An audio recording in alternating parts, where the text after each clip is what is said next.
बहुत समय पहले की बात है।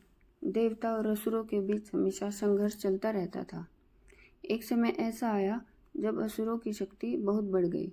उनके राजा और योद्धा इतने बलवान हो गए कि उन्होंने कई युद्धों में देवताओं को पराजित कर दिया। देवताओं का तेज और शक्ति कम होने लगी। स्वर्गलोक में चिंता का माहौल छा गया। देवराज इंद्र और अन्य देवता समझ गए कि केवल अपने बल से वे असुरों का सामना नहीं कर सकते।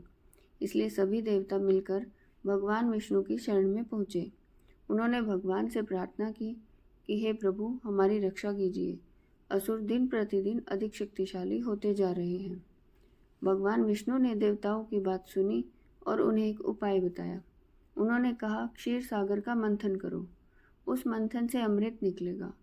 जो अमृत पिएगा उसकी शक्ति बढ़ जाएगी। लेकिन यह कार्य बहुत कठिन है, इसलिए तुम्हें असुरों की सहायता भी लेनी होगी। भगवान की आज्ञा पाकर देवता असुरों के पास गए। उन्होंने उन्हें समुद्र मंथन का प्रस्ताव दिया। अमृत प्राप्त करने की इच्छा से असुर भी इस कार्य के लिए तैयार हो गए। इस प्रकार देवता और असुर, जो एक दूसरे के शत्रु थे, कुछ समय के लिए एक साथ काम करने लगे। अब समुद्र मंथन की तैयारी शुरू हुई। मंदराचल पर्वत को मथानी बनाया गया। यह पर्वत बहुत विशाल और भारी था। रस्सी के रूप में नागराज वासुकी को चुना गया। देवता वासुकी की पूंछ की ओर खड़े हुए और असुर उसके मुख की ओर। जब समुद्र मंथन आरंभ हुआ तभी एक बड़ी समस्या सामने आ गई।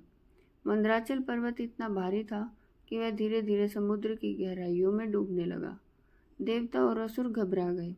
यदि पर्वत ही डूब जाता तो समुद्र मंथन असंभव हो जाता। तभी भगवान विष्णु ने संसार की भलाई के लिए अपना दूसरा अवतार धारण किया। उन्होंने एक विशाल कछुए का रूप लिया। वह दिव्य रूप इतना बड़ा था कि उसका आकार पर्वत से भी विशाल दिखाई देता था। भगवान कूर्म समुद्र की गहराइयों में पहुंचे और अपनी मजबूत पीठ पर मंदराचल पर्वत को उठा लिया।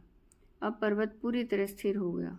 भगवान कूर्म की पीठ पर टिके हुए मंदराचल पर्वत के सहारे समुद्र मंथन फिर से शुरू हुआ।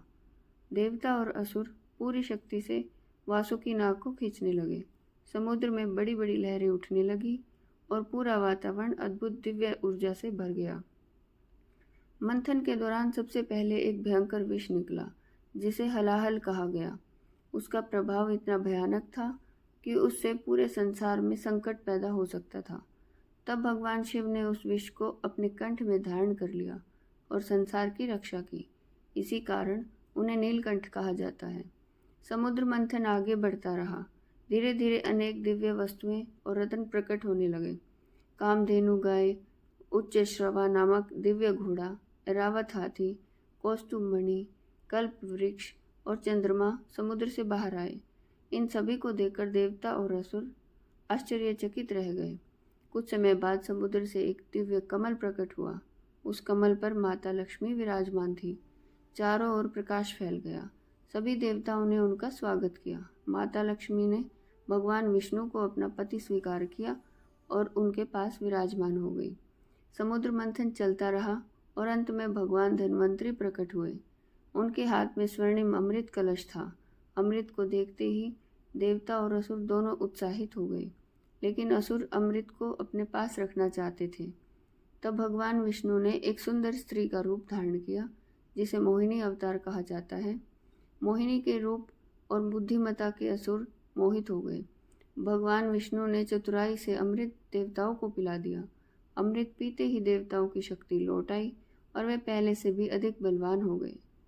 इसके बाद देवताओं ने असुरों पर विजय प्राप्त की और धर्म की रक्षा हुई।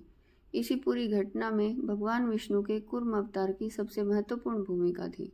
यदि उन्होंने अपनी पीठ पर मंदराचल पर्वत को सहारा न दिया होता तो समुद्र मंथन कभी पूरा नहीं हो पाता।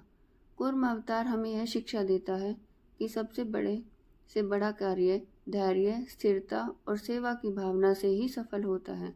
जैसे भगवान कूर्म के बिना किसी स्वार्थ के सबका भार उठाया, वैसे ही हमें भी कठिन समय में दूसरों का सहारा बनना चाहिए।